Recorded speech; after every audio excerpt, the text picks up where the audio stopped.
we better be having pizza for dinner, supreme thin crust with an O'Doul's. Every Friday night. Number 2, now this is a good one for you to hear about. The feedback that he respects the most comes from his 3 kids, all 3 of them.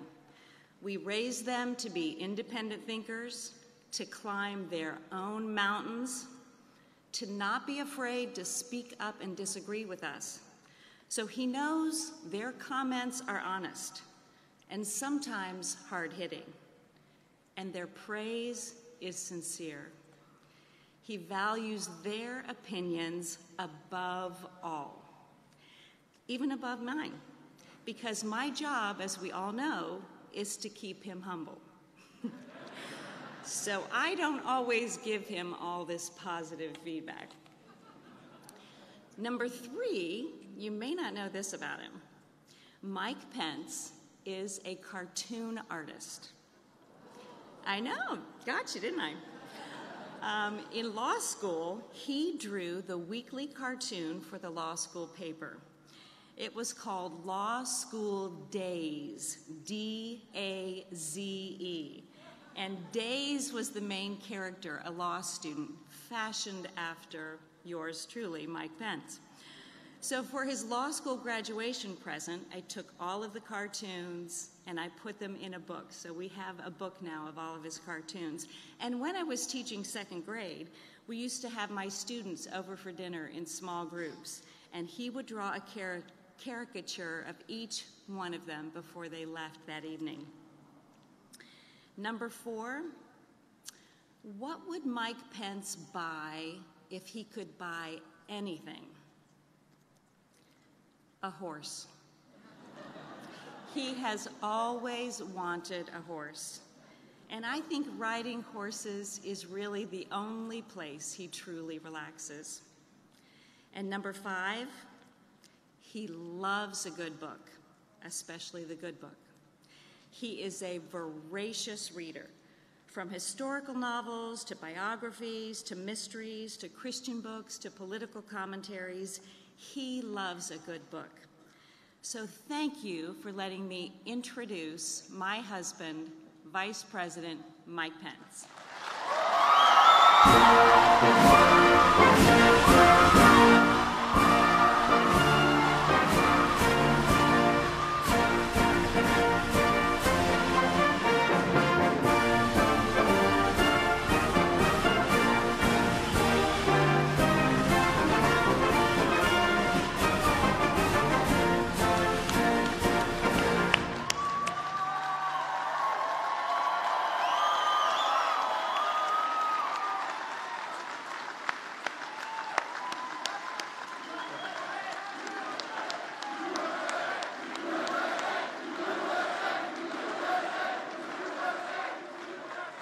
Well, hello, CPAC.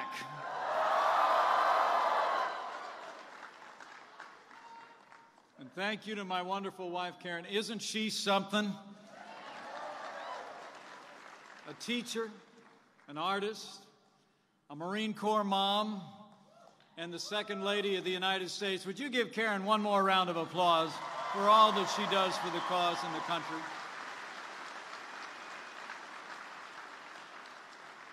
And it is great to be back at CPAC 2018, the largest gathering of conservatives in America every single year. Thank you all for being here.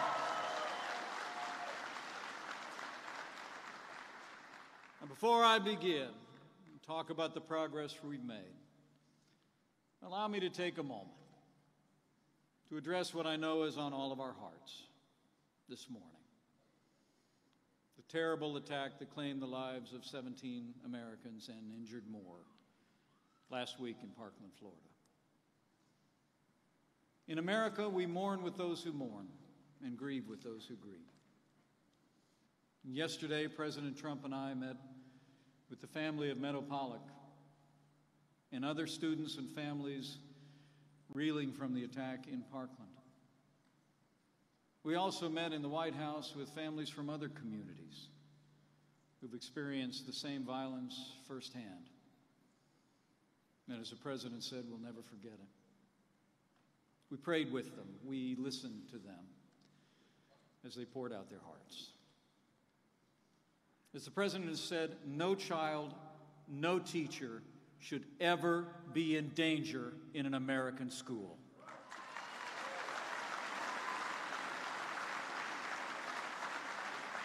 Earlier this week, President Trump called on Congress to strengthen background checks, and 2 days ago he directed the Department of Justice to expedite the regulation of bump stocks.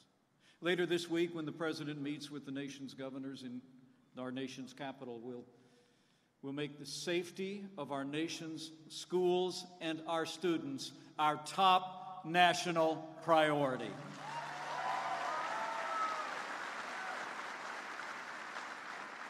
I can assure you all of this. President Trump and our entire administration will continue to take strong action to make our schools safe and to give law enforcement and our families the tools they need to deal with those struggling with dangerous mental illness. So as we move forward, we'll continue to work, and we'll continue with all of you to pray for God's grace and comfort for all the families impacted by this terrible attack. And we'll pray for God's wisdom, that all of us in positions of authority might find a way to come together with American solutions to confront and end this evil in our time.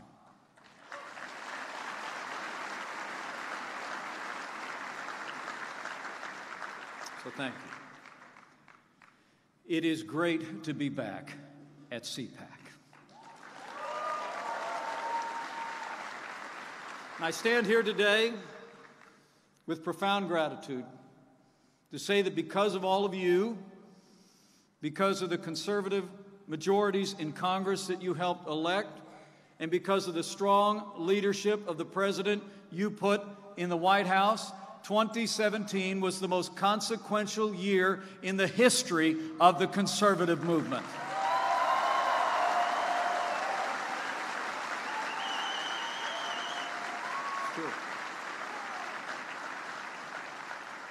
And tomorrow, you'll hear firsthand from the man who galvanized that movement. You know, I spoke to him on the phone this morning, and I can tell you he can't wait to get here.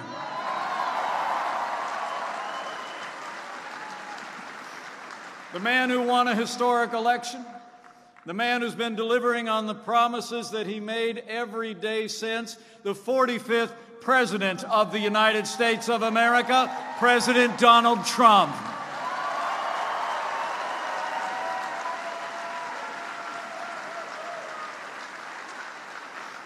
You know, I'm here because I stand with President Trump. I'm here because we stand with the conservative movement. And come to think of it, we always stand for our flag and our national anthem as well.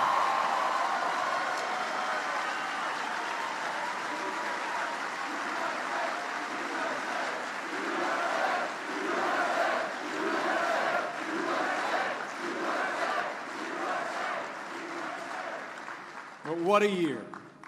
You know, when President Trump addressed you last February, he declared, in his words, that our victory was a victory and a win for conservative values. And so it was. And now he and I are both back here at CPAC this week to thank you for everything you've done to advance our cause.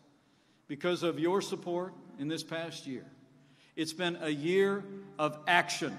It's been a year of remarkable results. In a word, it's been a year of promises made and promises kept.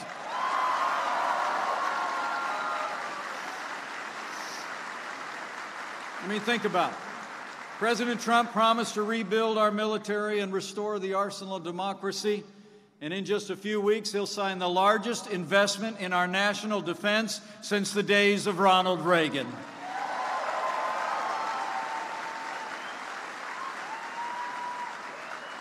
He promised to stand without apology for the men and women of law enforcement, and today we're once again giving those peace officers the respect and the resources they deserve all across America.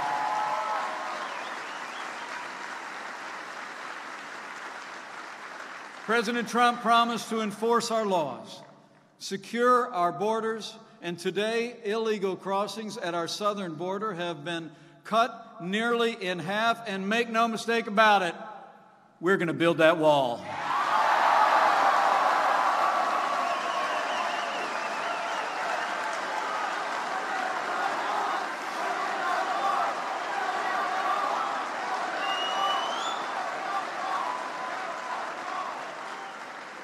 He promised to appoint strong conservatives to the federal courts at every level, and President Trump came through. He appointed Justice Neil Gorsuch to the Supreme Court and set a record for the most circuit court judges appointed in the first year of any administration in history. And President Donald Trump promised to stand for the unalienable right to life. And from the first day of this administration, he reinstated the Mexico City policy, and I was honored to cast the tie-breaking vote in the Senate to send a bill to the president's desk to allow states to defund Planned Parenthood.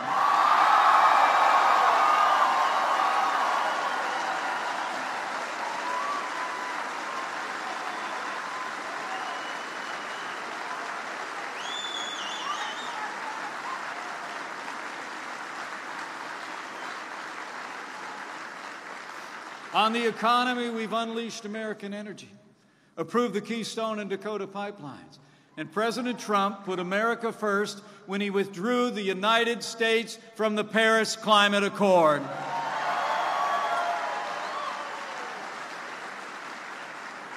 And we've been busy rolling back the heavy hand of government as well.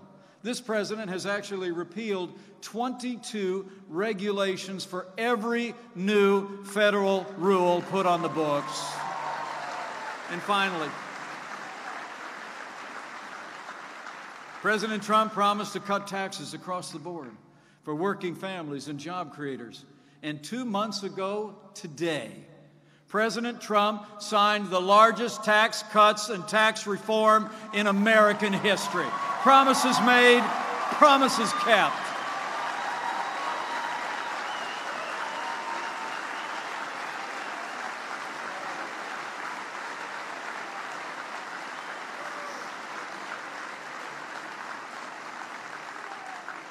And on the world stage, we've also been restoring strong American leadership. And under President Donald Trump, America once again stands without apology as leader of the free world. Our NATO allies are contributing more to our common defense than ever before. And for decades, after one president after another promised to move the U.S. Embassy to the capital of our most cherished ally, President Trump made history on December 6th when the United States of America recognized Jerusalem as the capital of the State of Israel.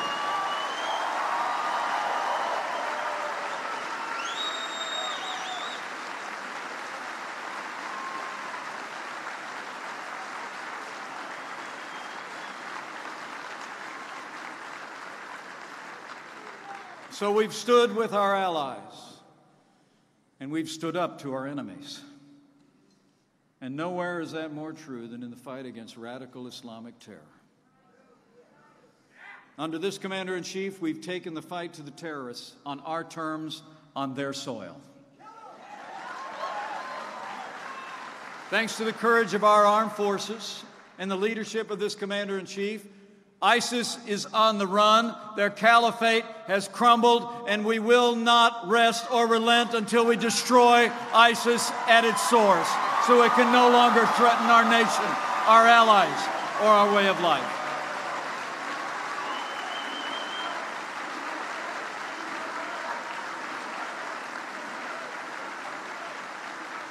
And we put the leading state sponsor of terror on notice as well.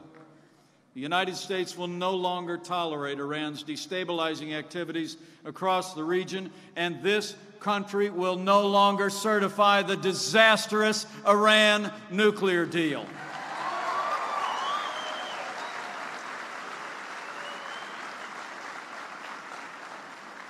And in the wake of provocations and threats against the United States and our allies, we've made it clear to North Korea that the era of strategic patience is over.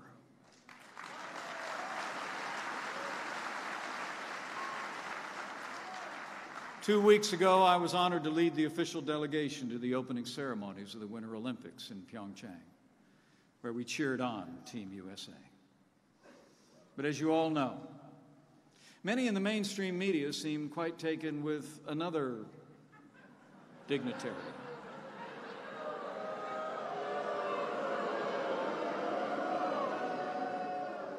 You know, for all the media fawning over the sister of the North Korean dictator, I think it's important that every American knows who this person is and what she's done.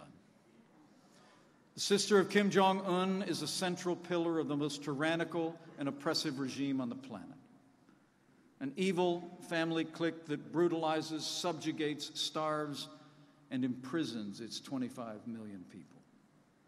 Even the United Nations reported that, in their words, the gravity, scale, and nature of these violations reveal a state that does not have a parallel in the contemporary world.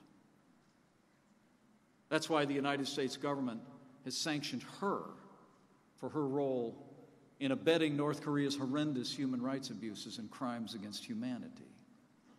People are routinely jailed and executed for the most minor acts of defiance. And every American remembers the heartbreaking story of Otto Warmbier. So for all those in the media who think I should have stood and cheered with the North Koreans, I say, the United States of America doesn't stand with murderous dictatorships. We stand up to murderous dictatorships.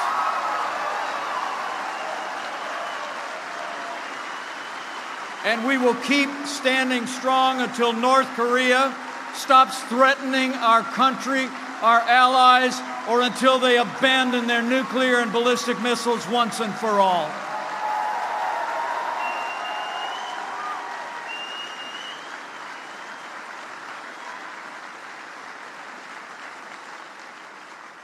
So in this White House, it's about strength. It's about growth for our nation. And it's working. America is more secure, and our economy is booming. You know, since Election Day 2016, businesses large and small have created more than 2.5 million new jobs across this country. Unemployment hasn't been this low in 17 years, and more Americans are working today than ever before in American history. After 8 years of a stagnant economy and wages that wouldn't budge, American workers are seeing their paychecks rise faster today than at any point in nearly a decade. And more than 1.5 million Americans have left the rolls of food stamps and now are able to support and sustain themselves with dignity and self-worth.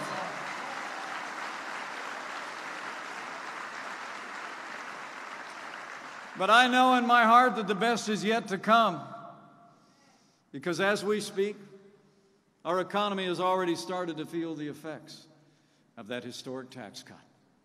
About 90% of working Americans are going to get a tax cut. Millions are already seeing more money in their paychecks and feeling it in their wallets. And we didn't just cut taxes on your income. The Obamacare individual mandate tax is gone.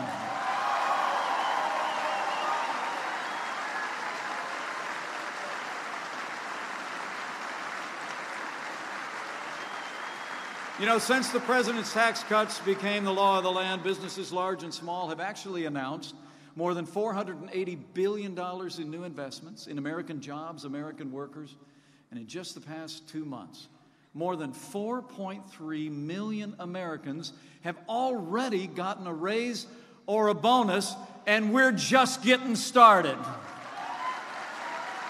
Folks, that's great news. That's great news. But not everybody thinks it's that big of a deal. I don't know if you heard,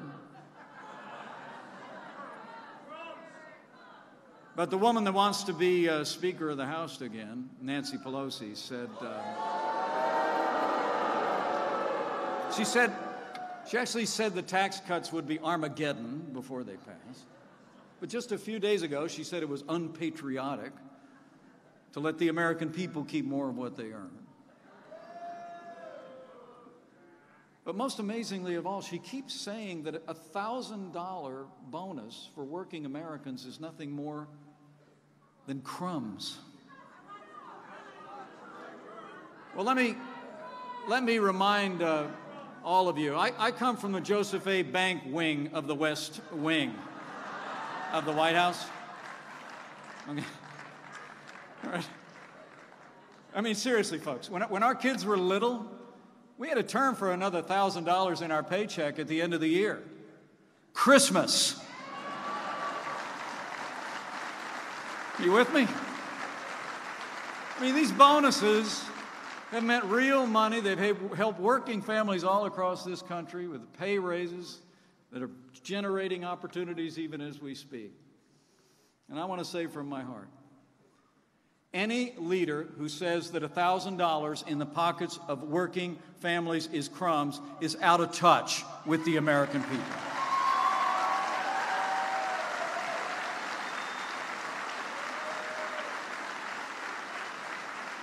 You know, it would be a disaster for our cause if Nancy Pelosi became Speaker of the House again.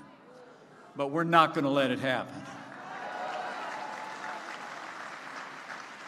But this movement should know it's a very real threat, because the other side knows exactly what's at stake between now and the end of this year. The far left has watched with dismay as we've dismantled the liberal legacy of the last administration and turned this country around. And they're doing everything they can to try and win back the Congress next November. I mean, we don't have to wonder what would happen if the party of Nancy Pelosi and Chuck Schumer won the House and the Senate this November, do we? I mean, remember the last time it happened? I do. I was actually there the last time Democrats ran the Congress, and they nearly ran America into the ground. They raised taxes, they cut the military, they tried to pass cap and trade, they gave us Dodd-Frank and the Obamacare nightmare. I mean, they thought they could borrow, spend, and bail their way back to a growing America. In the past few years, Democrats have only fallen further to the left. Their platform, as we all know, can be summed up in one word: resist. Resist our policies, resist our president, and resist the results that you and I and our entire movement have fought so hard to achieve. So it's up to us to stand up to them and stand up for the American people and the progress that we've made. But the other side is motivated. They're mobilized. So today, to the men and women of this conservative movement, I want to admonish you. Let this be the day that we, as a movement, decided to deliver another victory for the American people in 2018. I mean, we threw out the playbook in 2016, and we're going to throw it out in 2018. If all of us do all that we can from this day forward, I know we'll continue to achieve historic victories for our movement and for America. You know, the choices that we make in the days ahead, the promises that we make to one another, and the actions we take will shape our nation for generations to come. So today, on behalf of President Trump and our entire administration, I'm asking every member of this movement to go back home to your communities, to your workplaces. Talk to your families, your friends, and your neighbors. Tell them what they don't hear in the media about everything that we've accomplished.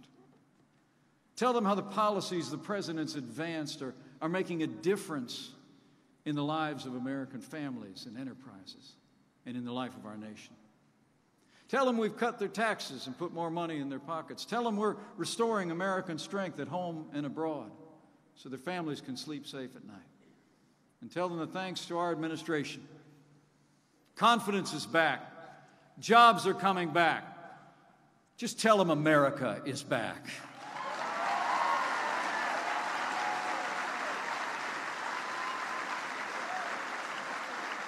And as we prepare for the challenges ahead, let's remember, progress is driven by the people who show up.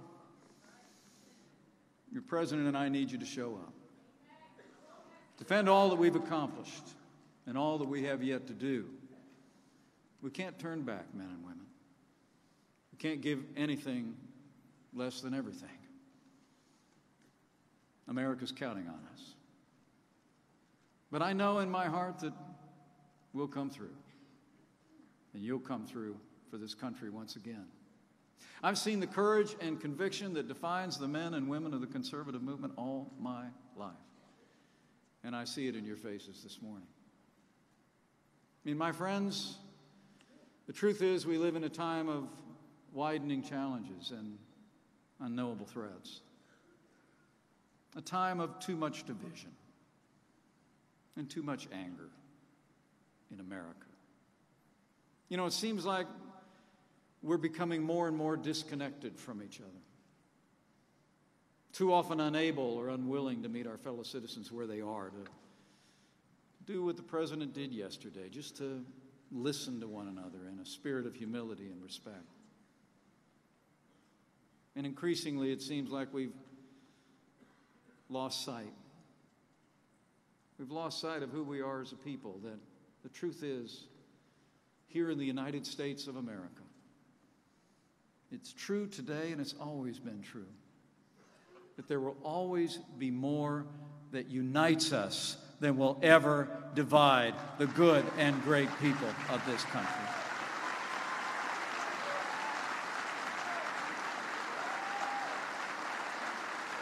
So let's try to reconnect in the days and the debates that come ahead.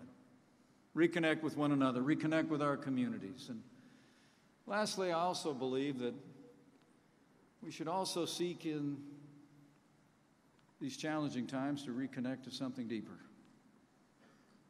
Something that speaks to the very heart of who we are. Someone who I believe has always been the source of our strength, and more than that, our hope. You know, yesterday mourned the passing of one of the greatest Americans of the past century, the Reverend Billy Graham.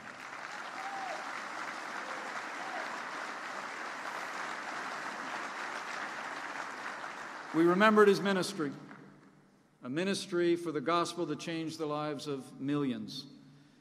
And we remember his matchless voice that inspired our nation during some of our darkest times. I remembered one such time just yesterday. His words at the National Cathedral 17 years ago. Words spoken just 3 days after the worst attack on American soil since Pearl Harbor. I was there as a first-term member of Congress, and I'll never forget what he said. On that day, Billy Graham said to the American people, "The spirit of this nation will not be defeated." But he admonished Americans to, in his words, come together to confess our need for God. He said, "We've always needed God from the beginning of this nation, but today we need him especially." And he reminded us that the Bible says, God is our refuge and strength, an ever-present help in trouble. Therefore, we will not fear. And so with that admonition in my heart, I close today with faith. Faith in the boundless capacity of the American people. Faith in the president and the leaders they've elected to represent them at every level. and with that other kind of faith. What Billy Graham called hope for the present and hope for the future. That in the days ahead, as we work to advance our cause, restore our country, let us also remember to claim that hope, remembering those ancient words that if his people, who are called by his name, will humble themselves and pray, he'll hear from heaven and he'll heal this land, this one nation, under God, indivisible, with liberty and justice for all.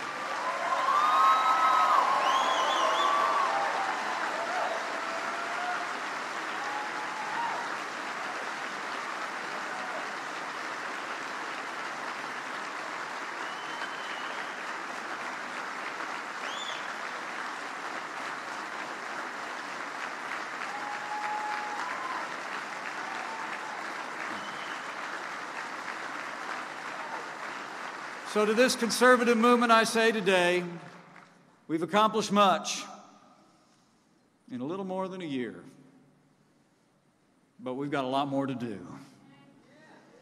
With the renewed commitment of this rising generation, with the support of strong conservative majorities in the Congress, with President Donald Trump in the White House, and with God's help,